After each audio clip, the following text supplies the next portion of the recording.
Karibu kwa mara nyingine tena ndugu mfuatiliaji wa michezo na burudani, nikwambie kwamba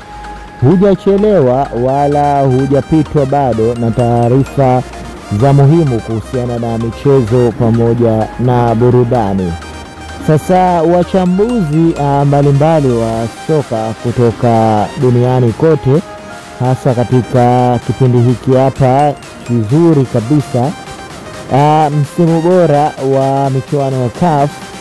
ambapo wachezaji mbalimbali kutokea nchini Tanzania na baadhi ya nchi hapa Afrika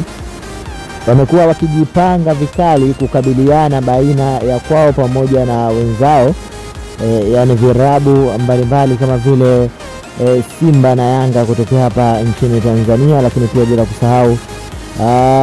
Singida Black Stars na Fountain Gate pamoja na timu nyinginezo ambazo zimekuwa katika rating nzuri ya kufanya performance ya kipekee. Sasa klabu ya Yanga Afrika imeweza kujitangaza zaidi kikubwa, na mara baada ya mchezo uliopita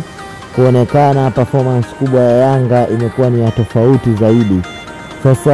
wachambuzi wa mambo pamoja na watu wa michezo, lakini pia watu wa habari kutokea duniani pote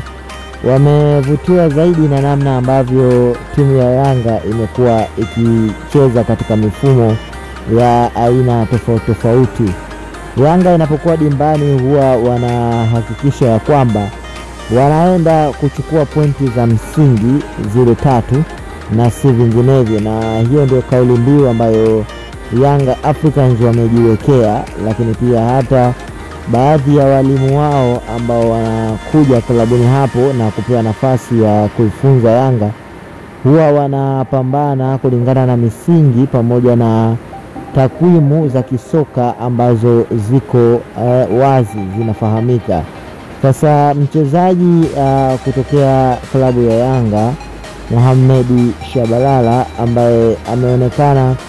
kuwa ni miongoni mwa wachezaji ambao hadhi yao ni kubwa sana na goli lake